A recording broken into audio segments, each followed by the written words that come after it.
MLS Aces Podcast. This is your host, Tom Sweezy, loving life. As always, we are back. Jason, how are you outside of my hectic ass? I'm good, man. Everything's crazy, man. And life finds a way to be crazy. I feel like every few weeks we're like, oh man, why is everything so crazy? It's really a case in my brain of like just if this isn't I've had it 48 hours, folks, if people can't tell. It's really a case of this isn't our full-time jobs. If it was, there would be more than one episode a week. There would be a dedicated schedule that's way more consistent type of deal. I think we're pretty consistent, but we're pretty good. Also, you know what I realized? It was kind of I don't know, it just hit me today. The MLS season's like kind of getting close to ending. Oh yeah, I mean it's what the hell? It's pretty much done. We're on to 2020. Also, Darren Yappy 3 goals in 2 games. Mm-hmm. I mean, we will dive into that and I think plenty more. I want to not start with transfers this week. I'm going to switch it up from that because I feel like this can easily turn into a transfer special, which is fine, but we have a ton of other news and notes and games to talk about. So I feel like let's dive into the games first, and then we'll wrap it all up with transfers and maybe talk transfers in the in between. Does that sound okay? I'm up for whatever, man. All right. Let's go chronologically, I guess. And last time we were talking, we did not know the outcome of the final U.S. Open Cup quarterfinal game. It was delayed. It finally did start, folks. It did. It did start last week, and the Philadelphia Union, coming back against all odds pretty much and securing that final semifinal spot versus Nashville. So it was an insane game. I just want to give the Union some love in it, in the fact that, the results in Major League Soccer might be slipping a little bit, but the treble is still technically on. The Shield Open Cup and MLS Cup race is still definitely on for the Union. This is a team in 2025 that I think should win a trophy, and if they don't at this point, I think it's and we're in disappointing season territory, Jason. We're in the time of the year. Wait. Yeah, this is where I have to step in, because this is a team that you put 12th in the standings and I put 14th in the standings prior to this season starting. That's true. That's a fact. Right? That is a fact. Without seeing them play, there is absolutely no way in hell I can say this is a disappointing season. And sure, those are our predictions. I'm not going to Google everyone's predictions, but I bet you if we went back, there'd be very few people that had them in the playoffs. Or that this is a successful season no matter what. They're fighting for a shield. They're fighting for the U.S. Open Cup, and they are going to be in the playoffs. I guess this is where I can't agree. That's fine. Maybe let me correct myself slightly in the sentiment of, I do think you and I were, along with many other folks around MLS media, that preseason didn't have high expectations. We were very wrong. Which I'm fine admitting. But if you watch Bradley Carnell's Philadelphia Union in 2025, they are a very good team, and they are a team that should be at the top of the Supporter Shield race, the Eastern Conference, and I don't think we expected Ty Baribo to be in the Golden Boot race either. No, 100%. But what I'm saying is, at this point, if I'm in the Philadelphia Union locker room, if I'm a player, staff member, if I'm Bradley Carnell or a front office member, I want to see silverware this season, whether it is the Shield, the Open Cup, MLS Cup. Totally agree, but I can't. It's the same thing like last. I can't sit there and say it's an unsuccessful season if they don't win a trophy, because it's hard as hell to win a trophy. That's fair. I think I get harsh with this judgment every single year, but who are they going to go play in the Open Cup? You deleted it all. What'd you say? No, I didn't. I just highlighted it. No, who would they go on to play though? They go play Nashville SC. Oh, Nashville. Okay. Yeah. So Open Cup semifinals are in September, early September. We get Philly, Nashville, which is actually a really fun matchup. Two teams who are, I guess, both still open or in the treble race technically, and then Minnesota, Austin on the other side, where I think all of these teams obviously want to win a trophy. I think all of these teams are deserved of a trophy, but I think Philly, Nashville, and Minnesota are two teams that are like right now, I think, are top of the class of Major League Soccer or in that conversation. And I think it would be fun to see them get a little success with what they've been building recently. So yeah, I mean, any of the teams that are in it at this point, like I'm gonna be, I don't know if rooting for isn't necessarily the best term, but like there's no loser, right? Like any of the teams winning is kind of like a fun outcome. Yeah, I fully agree. And while we're on the Union, I guess, conversation, I'm quickly just going to throw in any transfers that happen when we talk about the team. I feel like that makes the most sense, especially if it's not really, big banner headline news. The Philadelphia Union, they've loaned goalkeeper Oliver Semley to USL Championship side North Carolina FC for the rest of the season. So boom, that's how we're going to handle that. Okay, anything else with Open Cup do you want to talk about, Jason? I think we could move on and talk about the games as they get closer. Exactly, for sure. Let's go to Leagues Cup, which was big Wednesday night. Which was, look, to pull back the curtain for listeners and viewers, we typically like to try to record the podcast Wednesday night, drop it Thursday morning. Again, 48 hours for me have sucked. So I'm not going to say we purposely strategically planned this to talk about the games after they've all completed. But I'll say we kind of maybe half did that. I don't know. I'll give us a little bit of give myself maybe a little bit of kindness in that sense. But Leagues Cup games were last night, were a ton of fun. I stayed up to watch 2 of the 4 or 2.5. I tried. I did get through halfway of Sounders Puebla. I watched maybe 5 minutes. Then I woke up. I watched the second half of Sounders Puebla and Galaxy Pachuca this morning when I woke up. So that was a fun rewatch. But Jason, I guess we can just go chronologically, right? Inter Miami Tigres. Miami 2-1. There's a lot to talk about here, but 2-1 win versus Tigres. You mean coaching on a red card is not okay? Yeah. Jason, I'm going to go in the living room over here, and I'm just going to record the podcast. Feed me info from the phone. Yeah, this is. I just need to feed you. Yeah, this is it. This is fine though. This is legal. I can do this. This is. It's technically, if you look at the MLS website around the rules for Leagues Cup, not legal. Leagues Cup came out and said, "Oh, it was totally fine. It was a designated area for coaches to go if they get." I mean, it definitely shouldn't be legal, but at the same time, like people who are losing their minds over this. It's stupid. It's any other. It could be such a different. Like this is not that big of a deal. It is any other Inter Miami conversation. Okay, but if this was any other team, like if Orlando did this, no one's saying a word. If Oscar Pereira, it's barely news. It's barely news. I'll say there's the people who are freaking out that Miami cheats and they get away with everything, and fair, fine. I don't disagree.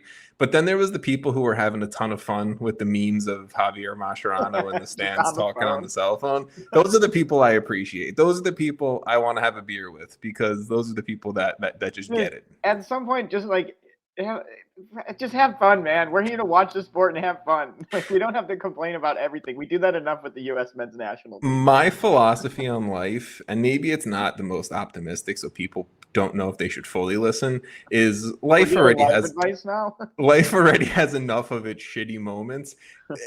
Laugh while you can. Enjoy a moment while you can. And I think we live by that, to be quite honest. Yeah. The amount of episodes we've had where you can go back and probably hear us talking about something that isn't soccer related is pretty high. I think you and I give good life advice on this podcast when we can. So I don't know if I'm qualified, but I'll do it. Let's dive into it, Jason. Tell me about your life struggles. But more importantly, past Javier Mascherano on his cell phone talking to his assistant coach on the sideline. the other drama surrounding Inter Miami in this game is that people are not a fan of the 2 red card calls. We don't need to dive into a 20-minute conversation about the rule of a handball and a red card, but red card penalty calls. This is where my brain's at, but we don't need to dive into a handball penalty conversation. No one ever knows what this shit is, right? Like, but were you okay with the calls? Ultimately, I was fine with it. Well, but I'm trying to think of which was the first one and which was the second one. But one of them, I was like, this feels fair. Like, oh, the first one was the one where it's pretty far out there. It was out but to the side. It deflects, though. It deflects, which then I was like, I could see this being gone either way, but I was fine with it being called a penalty. Like, the second one was definitely more like deliberate Rodrigo de Paul trying to kick it into his hand. It looked like, but it's tough. I mean, it is what it is. Like, obviously, I was rooting for Miami in this game, so I'm not going to sit here and be like, "Oh, they should have never called that." Like, I'm internally biased. Sorry, we're an MLS podcast. If you want to hear us talk about Tigres, then you're just not getting that. Yeah. But I think, I mean, at least the first one, I kind of stick with. The second one, yeah, you're right. It's probably a bit more questionable, but I don't know, man. Just don't do that. I agree with my guy, Devin Kerr, friend of the pod, actual friend of the pod. Devin, who's on the call last night for this game on Fox Sports 1, and he said that if you called the first handball a penalty kick, you had to call the second one a penalty kick because it was similar enough, which I agree with. I think that they were both similar in how they all played out, so I think you kind of have to call it the same across the board. So yeah, I'm okay with it if I'm a Tigres fan, or if I'm a Liga MX Aces podcast and we root for Liga MX clubs only.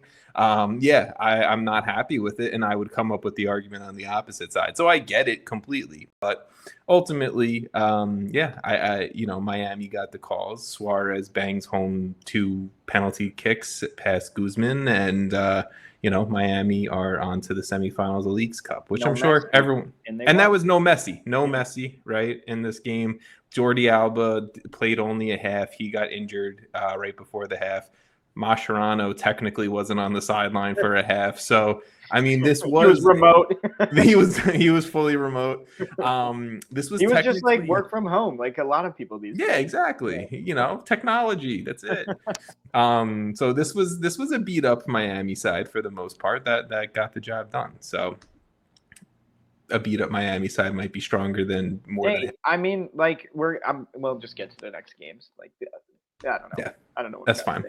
Toluca, Orlando City. This game was a ton of fun. Your guy Pedro Gaese, man, he man of the match. Love sticking to my guys and then seeing them thrive every time, man. It's so good. There's nothing like it. There's nothing like it. If anyone can say anything about you, Jason, over the amount of episodes and time we've spent talking about Major League Soccer, and again, like 250 episodes of talking. You are a dedicated motherfucker. Even if it looks bleak and grim, you are a dedicated motherfucker. I'm not leaving my guys, man. They're friends of the pod. I'm not fucking leaving. Someday one of them's gonna hear this stuff and they're gonna go, you know what, respect, and I'm gonna have a friend then. Yeah, exactly. Well, it was a 0-0 game at the end of regulation. This goes into PKs where Pedro Gaese steps up after the shutout in regulation. He saves 2 penalty kicks late on. And then, it was very much like Orlando City missed 2 PKs at that point. So if you watch it back, he needed him. Watching it live is hysterical. If you watch it back, he makes the save on the PK against the whatever Toluca player it was.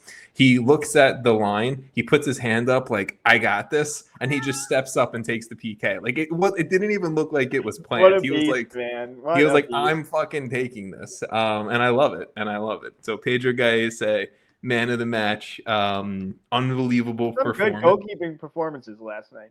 Yeah, a lot of them. And Orlando City move on to the Leagues Cup semifinal. Inter Miami versus Orlando City. I mean, do we want to speculate at all? It is next Wednesday. I mean, have been hoping for this matchup for a while.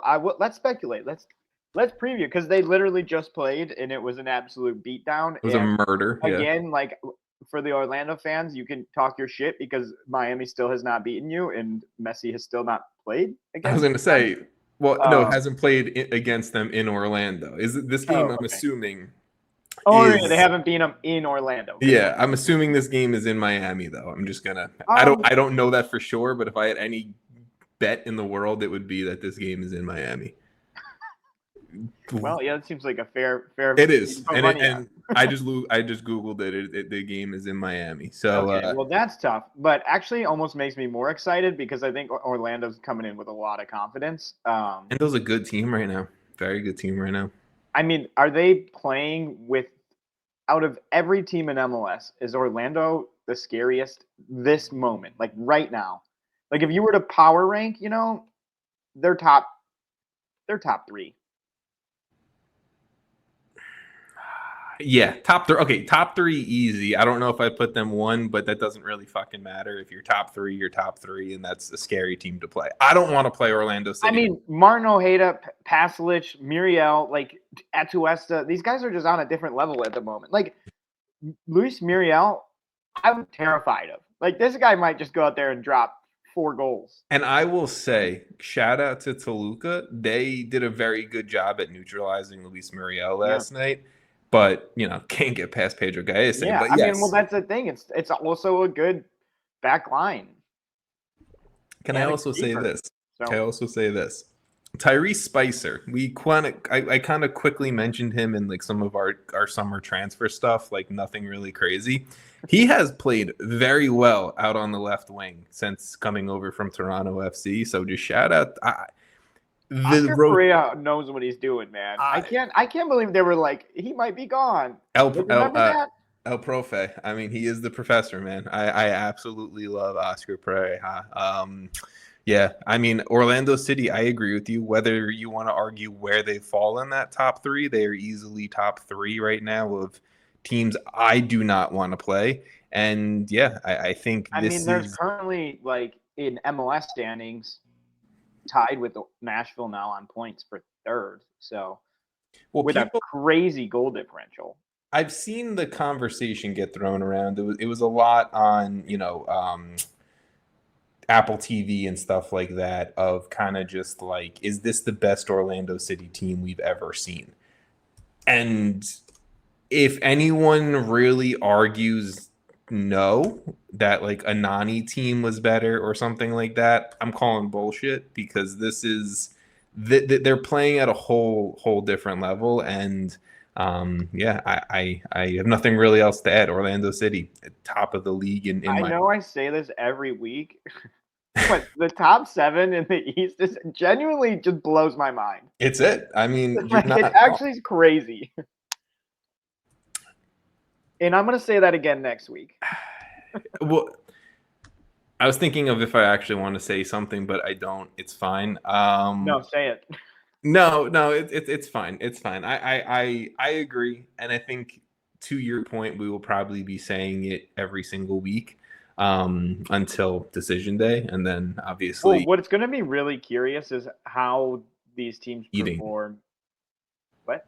I was going to say the seeding for the playoffs, but that yes, but how they perform in the playoffs, because we've had good teams drop in the playoffs. Last season, for instance, was like crazy. So sure, there's all these like really good teams. I mean, yeah, the seeding's going to play a huge part because someone is going to have to play like Columbus in the first round, and that's not fun. Like someone's going to probably have to play, I don't know, Nashville in the first round. Who's good? Like Charlotte.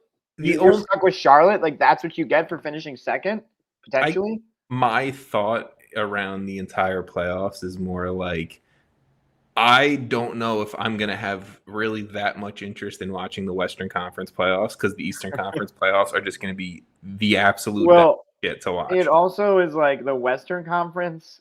I'm picking probably most of the home teams, depending on how this shakes out, but likely will be at least a bigger there's like a bigger difference in terms of the good Western Conference teams and the medium to playoff teams. I just think the Western Conference playoffs are going to be way more predictable and yeah, 100%. Well, I mean, yeah, because you're going, okay, let's see, Minnesota versus potentially like Portland or Colorado. No offense to those teams, they're solid teams, but they're not. On we'll get into Colorado too. Or you're going Cincinnati versus. Wait, okay, that's a bad example. Let's just say Philly versus Columbus first round. Like, yeah, it's a completely different just watchability, of what's actually piquing my interest, what's going to go on the big TV compared to what's going on to my laptop and everything like that. So look, we completely steered away from Inter Miami Orlando City Leagues Cup, but it's fine. That's what we do. I mean, Orlando moves on. Well, we were starting to talk about Orlando versus Miami, which is going to be fun, and I think like a proper semifinal. Like this is going to be a good one. Do you want to make a pick of who moves on? Who? Do we even know if Messi's going to play and be healthy? I'm assuming yes, because it wasn't like a bad injury. No, I think I'm just going to assume yes. I'm going to pick my pick. Oh, dude, my heart and my head are saying two different things. I mean, I think I'm going to go. I think Messi plays, and I think it's a Miami win. I think Miami go on to the Leagues Cup final. See, my head is saying Miami, but I'm going with the heart. That's fine. I'm going with Orlando. I think it's going to be a high-scoring game, though. Kind of like the last one, but I don't know, 3-2 Orlando or something like that. I'm here for it. I think Messi probably gets a goal, maybe two. Suarez maybe gets on the score sheet. The only Luis Muriel's scoring in this game. I think the only difference scoring in this game. I don't think they fear whatever Usted or the goalkeeper. Sorry. My bad. I mean, it's been a long week and I'm tired. Yes, I don't think he's that good. the only difference for me, right, between the last matchup we saw and then even this Miami team that we saw knock off Tigres is no Lionel Messi, which is a game changer and is the reason why. And playing in Orlando. Even I think if Messi's playing in Orlando, do I still think Orlando scores as much as they do? Yes, because Miami's defense is awful. But I still think maybe Messi makes that more of a game. But whatever. I mean, it's going to be a good game. It's hard to predict that. I think the other one's easier to. Well, let's get it. Let's go to the. I was gonna say I hope Messi plays is all I'll say because more it's more fun when teams are fully healthy.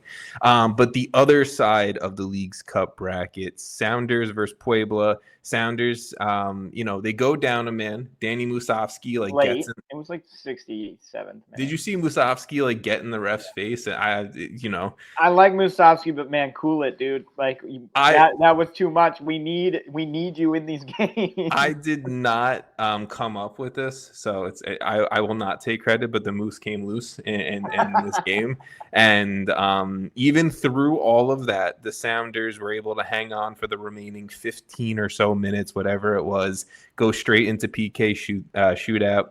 Brian Schmetzer said this is Andrew Thomas's tournament in net. Stephen Fry, obviously, he's back. He played a full 90 MLS match, the last MLS match day, but Andrew Thomas did a very good job in replacement, and I think Schmetzer's kind of giving him Leagues Cup as a little bit of good faith. Deserved. And great. Andrew Thomas, after the shutout I think he made 2 saves in regulation. He made 2 PK saves in the shootout, and he turned to the fans and said, "I'm winning this game right here." Made the PK save, and Sounders move on. I love it. I love the cockiness. Huge week for goalkeepers.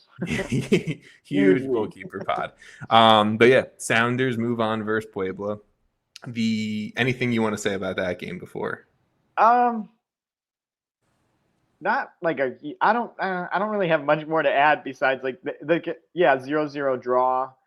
I'm happy Seattle's moving on. I personally still am going to say it every week as well. Like they're a great team, and I think they're just continuing to build. But yeah, I don't know. Let's get to the next one. That is fine. Because I think right now, the Sounders and the LA Galaxy are competing for who is the best club in Liga MX, because the Galaxy, pull off the fucking absolute miracle win. Pachuca. People hate to see the Galaxy in Leagues Cup this year. Like this team is night and day from their that's games. That Galaxy might be the best team in Mexico. It's crazy, like Pachuca. You're gonna have some enemies. They're the number one team in the standings, the Liga MX standings right now. Galaxy in LA, right? They have to wait for the Orlando City players and everyone to get off the field because now they have a late kickoff. And the Galaxy take down Pachuca 2-1. It was an early own goal for Pachuca. Galaxy go up 1-0. Marco Reus absolutely stepping up into the DP title and leader that he should in this tournament, sealing the game with what will eventually be the game winner. A late goal from Pachuca, but it doesn't matter. And the LA Galaxy are moving on to the Leagues Cup semifinals. And what did I say before this tournament, Jason? I said, imagine the Galaxy win Leagues Cup. They're a game away from a CCC spot next year. It's actually 2 games technically. Well, the 2 teams who make the final get it, and then the team that wins the third place game gets it. So you're a win. All 4 of these teams a win away from Champions League next year. So it's actually insane when you think about it. Do you think of this Galaxy team? But honestly, I respect what they're doing. Like they are clearly like, okay, MLS, we're not in it. We're not in it. We're going to focus on this. We're going to win the fucking and they're doing it. Like if you look at the stats in this game, they won pretty much 0 categories outside of some defensive stats like clearances, where they had 28 to 13. Basically, they didn't win any positive stats, but which doesn't matter though. They defended well in That's this what game. I mean. It's like they let Pachuca shoot, I guess you could say 18 shots to 5, but like I don't know, there was not many like massive chances I felt like for Pachuca, and they just did what they needed to do, and they went up a goal pretty early, which I think definitely helped them with this, because you can totally change how you play when you're up a goal and Pachuca needs one, and especially when they were up 2 goals. I mean, when pretty early. So when Royce scored that second goal, right, to go up 2-0, you saw, I think, a very confident LA Galaxy team that we haven't really seen much of, if any, in 2025. Like that was a fun LA Galaxy team that we saw in this game. This Galaxy team, I still like see flashes of them last season. It's just so few moments, and obviously you're missing like the guy, like MVP type in Puig, like, but it's there. Like the basis of it is still there. Like I think next season with Ricky Puig coming back, this is going to be another team to beat. Like it's going to just make like we're talking about the West in some brutal ways recently, but like there's openings for LA Galaxy for next season. I truly hope the Galaxy somehow get a Champions Cup spot out of one of these next 2 games for them. I mean, both any combination is going to be so tough. Either way. Sounders, okay. Now you got to. Well, I guess you guarantee it if you beat the Sounders, but if you lose, you have to play Miami or Orlando.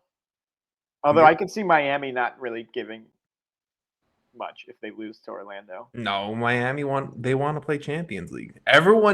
No one has a Champions League spot locked in. No one's in Open Cup to It's actually crazy. There's 3 spots in this tournament, and MLS is going to have all 3. Like, how exciting is that? MLS runs Leagues Cup, and Liga MX can't handle it because, to be fair, I can't really say things like that. I feel like because the fact that all of the games are in the U.S. and we have seen how bad it is going to Mexico, so it's not my fault that Liga MX wants a payday by playing all the games in the U.S. Okay, hey, they agreed to it. They agreed to the format. Fault. They agreed to the matches. Like they agreed to all this. So I'm not gonna say like, oh, we can't be proud of it. But at the same time, it's like, there's no way this is a 4 MLS team semifinal. No.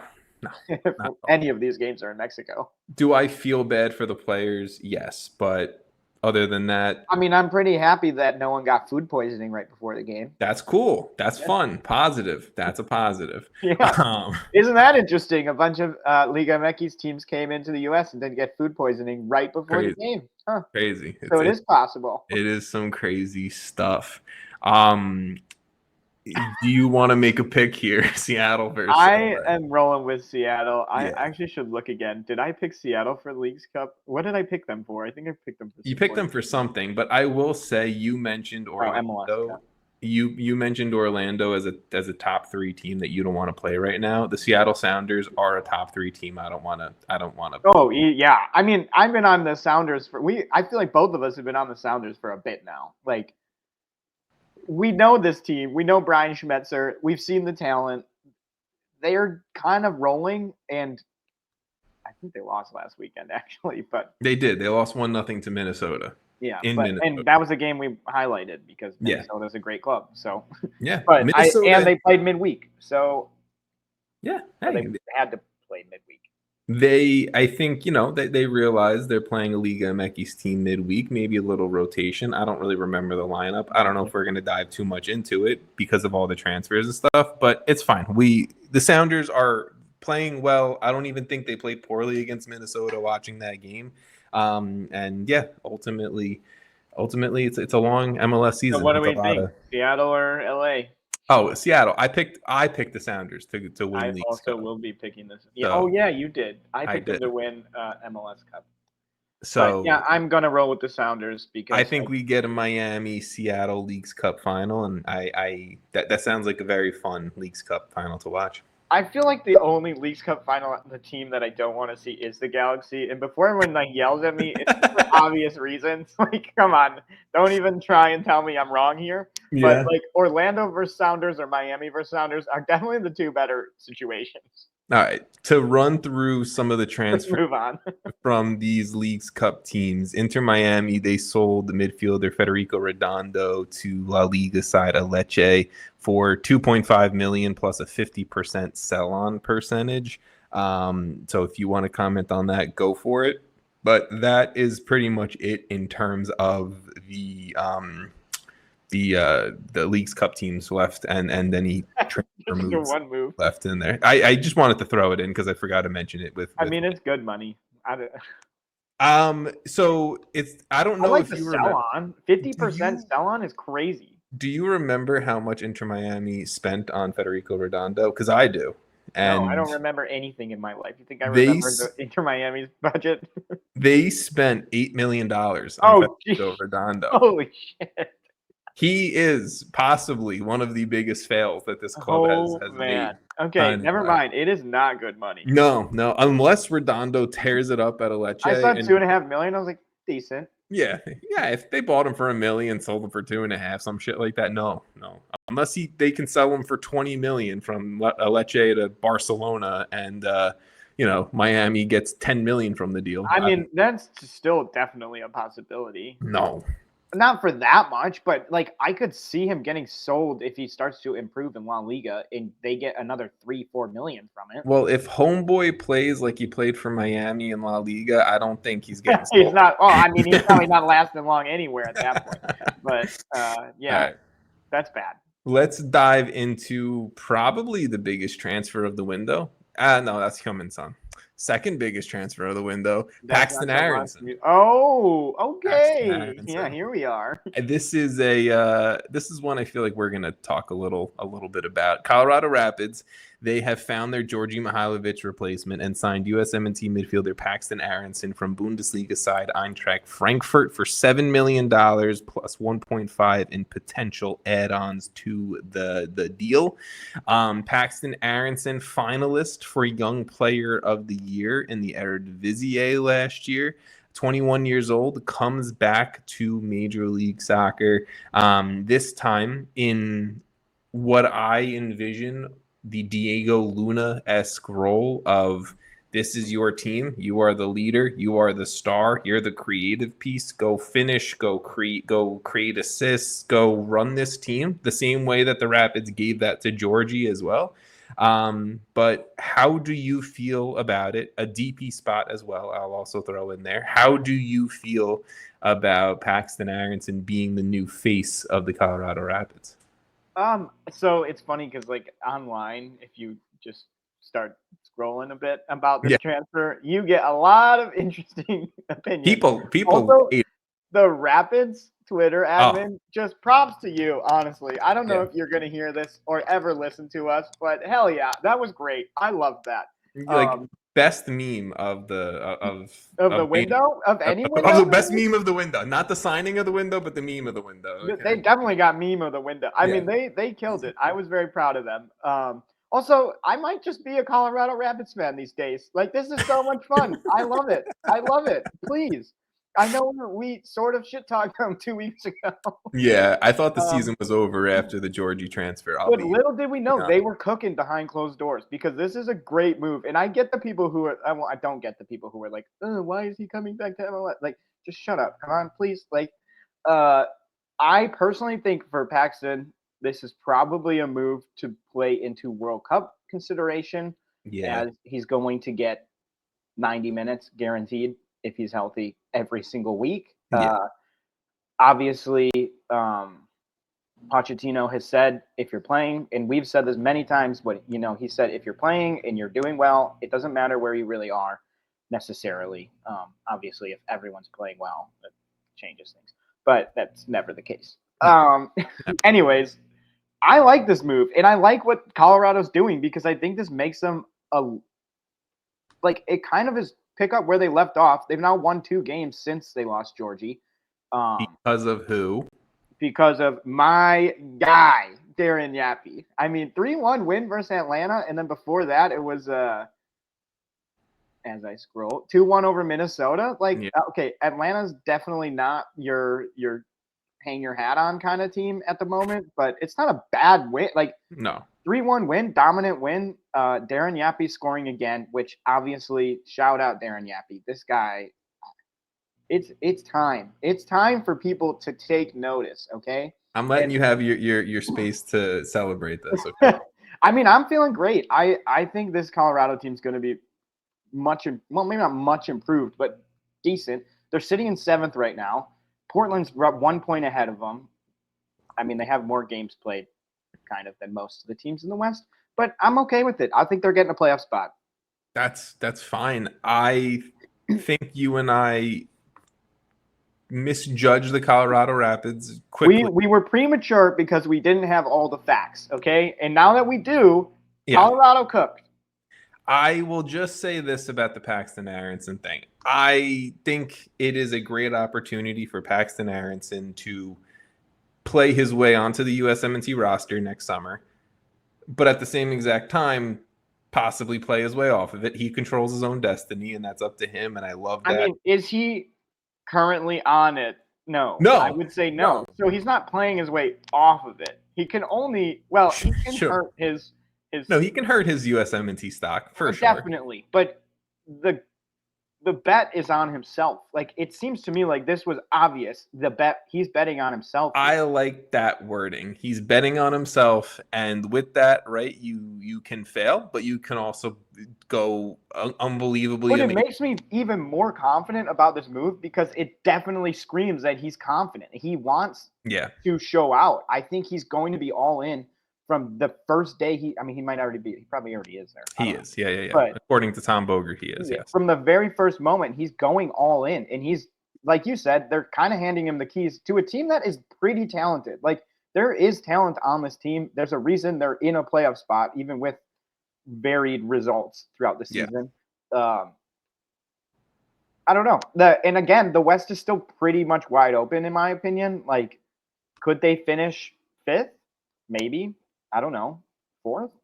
Might not be enough time. But. In my slight skepticism around the move, right? Paxten Aaronson had 9 goals and 6 assists in the Eredivisie team in the Eredivisie last year for a team that finished 3rd in the league in FC Utrecht. He has over 100 career games played. Never really broke into Frankfurt, which is fine. He balled out in a league that Georgi Mihailovic. He's still 21 as well. Yeah. But what I'm saying is, like, I had initial skepticism, and I think I'm still justified, I think. but he did ball out in a league that Djordje Mihailovic, the last star of this team, struggled in, right? For a quote unquote better team at the time too. So I think Paxten Aaronson can do a lot and do a lot of positive. Djordje was also older. Yeah, but he was still in his prime. He's still in his prime. Well, yeah, I mean, you could argue Djordje was in a better prime. Like Paxton's not anywhere close to I don't think he's even really close to his prime. No, for sure. To me, this is Paxten Aaronson. I like it. Is there a world in which they sell Paxten Aaronson in 3 years for 15 to 20 million? Definitely. I agree. I think that's probably the long-term outcome and the long-term play that this team wants.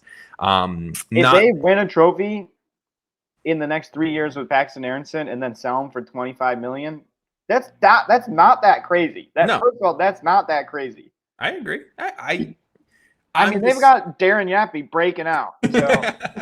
All right, I'm moving on. Colorado Rapids. People just hate to see me coming. They also acquired left back Rafael Santos from Orlando City in exchange for 125 in GAM, potential for another 200 in GAM, and Orlando retain a sell-on percentage. Jason, I know we're running out of time for you here, but let's go through 2 more teams quickly, and I feel like then we can make this episode short. Charlotte FC, they've transferred center back Adilson Malanda to EFL Championship side Middlesbrough for $8 million plus add-ons. Middlesbrough will be loaning or have loaned Malanda back to Charlotte FC for the rest of the 2025 MLS season. So to me, that's the biggest thing. It's like Malanda's time in MLS was coming to an end at some point, right? Like clubs in Europe were interested in him. I just like that they were able to not lose Ajiman and Malanda for the rest of the season. They got to keep one, and I think it's kind of crazy to me that Middlesbrough was like, "Yeah, we don't need him to start our season." Like that. Just really quick, Jason. I have to let my wife into the apartment, so I'm gonna let you talk, sir. Okay. You're going solo for 2 seconds. I mean, personally, I just think that Adilson Malanda, just fully solo. I think the kicker here is that he's going to stay with Charlotte, because with Charlotte losing him this season, that would be a huge hole. They would be pretty thin, I feel like, at center back.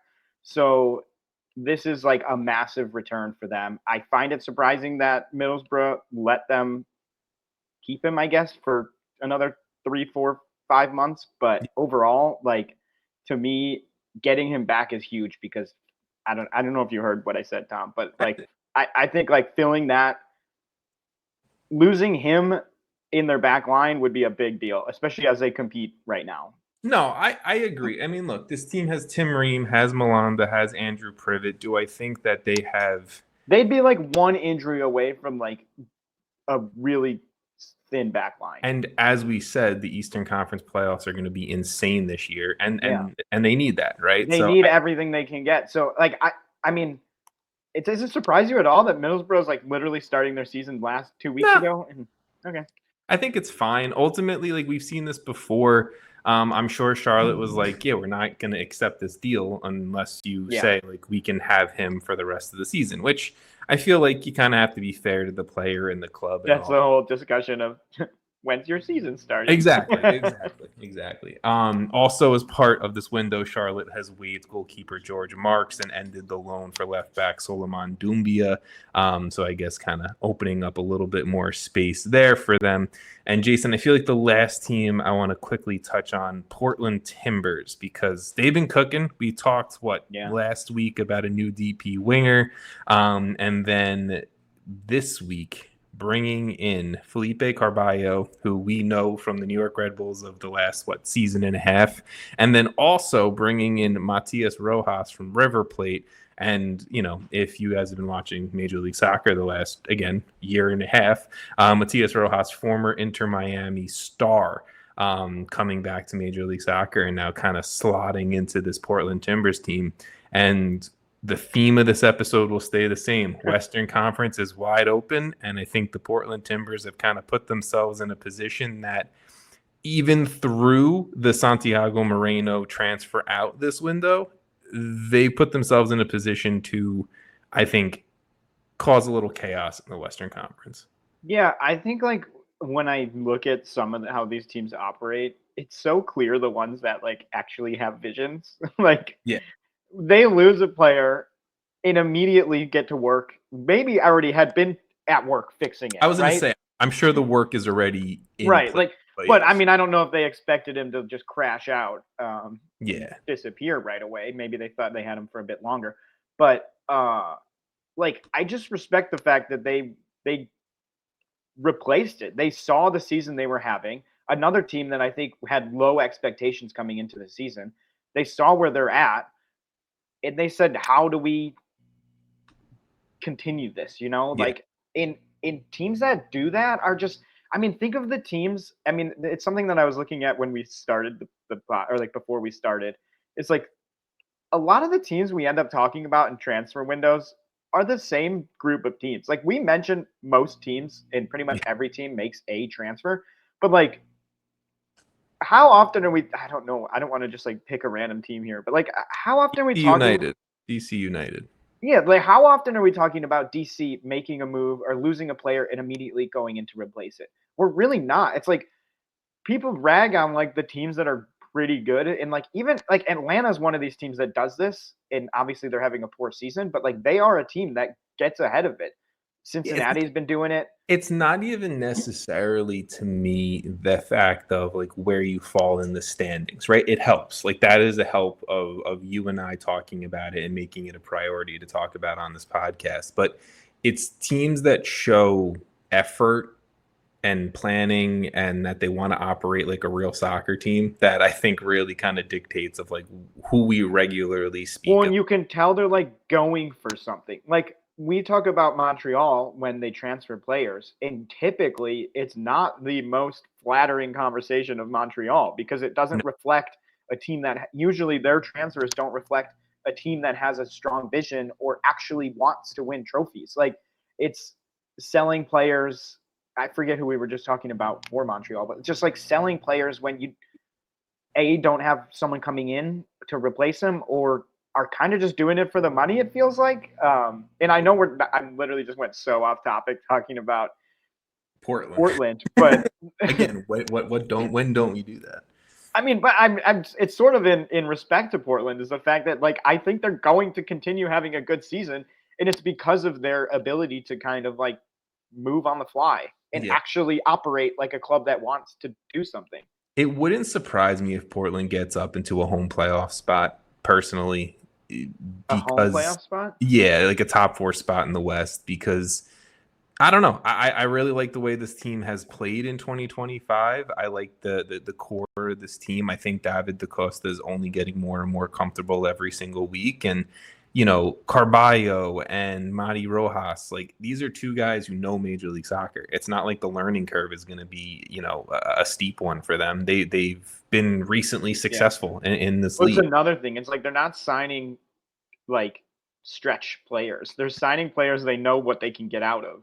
Yeah, and then look, whatever you get out of Christopher Velde, the DP winger signing, like that's just bonus. And again, this team looks set up to me for success in 2026 as well. But I mean, to your point, the Portland Timbers seem to have a plan. They seem to be a team that we constantly are going to talk about, and for the long while. And just I guess shout out the Timbers front office. Jason, I know you got to get out of here, so give me your pick of the week. Oh, we didn't talk about. I guess it's not that important. It's okay. I'll run through some transfers after you sign off. Like some Let's quick see. ones. Match week 20. Oh wait, these are results. Next week's match week 30, match day 30, whatever. What is this? FC Cincinnati signing? What? Wait. Oh yeah, there's what? Some unofficial. I put this at the bottom in case we had time. There are some unofficial. These are crazy. In terms of not announced yet by the club. All right, we're not teasing them. We're not teasing it. No. Are you gonna talk about? Wait for me to talk about them. I'll wait for. I am not gonna talk about anything that is not official. Those are insane, but okay. Yeah. All right. Well, that caught me off guard as I started reading our notes. Give me your Saturday game of the weekend, sir. Saturday game of the week. For me, there's a couple good ones, man. I mean, I'll show you that this is the one I'm That's the one I if think you don't say it. Okay, I'll leave it for you. I will be picking San Diego versus Portland. Yeah. Like, we just got done talking about Portland. They are a good team building. San Diego is still winning. Like, San Diego is your supporter shield leaders right now, sir. technically tied, right? I guess goal differential. I think goal differential's the separator. That's actually, it's crazy to me. Dreyer has been so good, honestly. Yeah. But anyway, yeah, I think I don't know. I don't know how to feel about San Diego, and we're definitely not talking about them enough because I feel like both of us are like, what do we even say? Like, what is going on? I will say the transfer window doesn't really help us. Is this but is this a St. Louis regen? I mean, St. Louis a better version of St. Louis. Yeah. I mean, yeah. Okay, you do your Saturday. I was gonna say Saturday. The only other game that you were looking at, Nashville versus Orlando City, two teams that are in the mix of the best teams in the league, best teams in the Eastern Conference. Sunday's got some real stinkers. Supporter shield, all of that. So I think those two games on Saturday definitely the top. Yeah. Sunday has one. The Atlanta Toronto game is cracking me up. Like, who's tuning in? Toronto's been fun. I will probably watch it because I'm not doing anything, but like, George is on the team, Okay. Now I have to go back. So many tabs open. Yeah, I mean, it's Charlotte versus New York Red Bulls for me. That's it. Pretty clearly, that's the one. I don't know if you want to shout the other game, but probably not. I mean, we've already said the other two. So yeah. I mean, if Sounders don't beat Sporting Kansas City like 4-0, I'm going to be disappointed. I mean, Sounders are rotating two competitions now. Because they got leagues such a big break, and now it's like bang, bang, bang. Yeah, I know. So we will see. We will see what Sounders we get versus SKC. I think Charlotte Red Bulls is the easy pick for Sunday. Jason, you got to go. Get out of here. Get out of here. All right. See ya. Enjoy, everyone. Please. Yeah. I will close up the episode here, finishing. Right. See ya. See ya, Jason. Really just finishing with some other quick high-level moves that we didn't get to. Jason did have to bounce. Real Salt Lake acquiring right back DeAndre Yedlin from FC Cincinnati for an odd number of $304,700 in GAM. Obviously, DeAndre Yedlin, like MLS veteran, MLS star, MLS stud, has won almost everything that this league has to offer. Gone from Cincinnati. Obviously, there are some Cincinnati moves brewing that I think kind of make sense to open up the salary cap and salary space a little bit for this move for them. And they've already made some moves this window in order to, I think, probably replace the offensive output of DeAndre Yedlin at that right wing back spot. And their Echenike probably being that replacement there. But for RSL, I mean, this continues the strong build for them, right? Like, you bring in two new strikers. You have your kind of core of a Diego Luna, of Xavier Gozo, Emeka Anelli, and now at right back, you're bringing in one of the best that we've seen probably ever at the position in Major League Soccer. So I think RSL, to again stick to the theme of the Western Conference, is a mess right now and kind of up for grabs. RSL can probably enter themselves into that conversation if some of these summer signings start to click for them. The only thing we didn't really mention with RSL this summer was that they also mutually terminated the contract for winger Lachlan Brook. He returns to Australia. The only other team that I feel like, there's a few other moves I feel like I can always talk about. Quickly run through it. Vancouver Whitecaps, they transfer away Bjorn Utvik to Norwegian club Sarpsborg FF. And in replacement, they signed two European center backs today. The Whitecaps signed 31-year-old center back Sebastian Schonlau from Hamburg in the Bundesliga. And they also signed 28-year-old center back Jodrik Poop. I probably just called this guy Poop, from Belgian club FCV Dender. The Whitecaps also bringing up Liam McKenzie from the Whitecaps to an MLS deal. Vancouver Whitecaps' biggest issue at this point of the season, at this stretch of the season, has been their center back depth. And obviously, you go down another center back with the transfer of Utvik, but you bring in 2 experienced European guys to replace them. And obviously, I think do your best to kind of push for your own supporter shield and run in the Western Conference. Elsewhere, some U22 signings. Cincinnati signed central midfielder Samuel Gidi to a U22 initiative deal. He's coming over from the Slovakian First Division. Tom Bogert reporting it's a $2 million transfer. And the New England Revolution, they signed a U22 initiative player of their own, Dor Turgeman, 21-year-old striker from Maccabi Tel Aviv. He is a full Israeli international, 10 caps so far for Israel. He's coming over for a reported $5.5 million deal from Tom Bogert. He's won pretty much everything that you can win playing over in Israel. 145 caps to his name, 36 career goals, 15 career assists. 2 strong players for both Cincinnati and New England moving forward for, I think, this year, but also for the future. Obviously, New England more for the future, but for Cincinnati, I think Gidi could slot in very nicely in their central midfield. The other kind of larger moves to quickly run through: Minnesota United, they signed attacking midfielder Dominic Fitz from Austria Vienna over in the Austrian Bundesliga. Fitz last year had an incredible 13 goals, 16 assists for Vienna in the Austrian Bundesliga. He has over 200 games played in his career. Obviously, there's some rumors of some players on the out for Minnesota United, so Dominic Fitz seems like a guy who can slot right on in and maybe, again, bring some success to Minnesota, who are fighting for Open Cup and fighting for top of the West and MLS Cup out of the Western Conference. LAFC, they signed Andrew Moran to a U22 initiative deal. He's a 21-year-old attacking midfielder, 3 caps for Ireland, coming over from Brighton in the Premier League. He's bounced around a little bit last season, was playing for Stoke, where he had 10 goal contributions across 39 games. Again, LAFC trust their front office, and I trust he'll turn out to be a pretty damn good player for them in the future. The only other move, and I know I feel like I've said that 100 times already to this point, and I'm sure we'll talk through some of these more with Jason next week when he gets back on, is, funny enough for our conversation before, DC United acquiring attacker Caden Clark from CF Montreal for $700,000 cash, potential for another $100,000 cash, and Montreal keep a sell-on percentage for Caden Clark.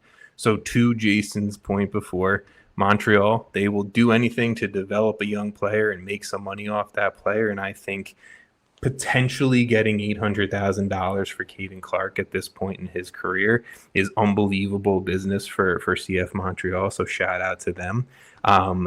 Maybe, I don't really know the plan for DC here with Caden Clark, to be perfectly honest. He will be a U22 initiative player on the DC roster, but maybe it's giving him an opportunity to star and be the man in DC. But with that, I will sign off. Thank you all for watching, listening, and I will talk to you next week.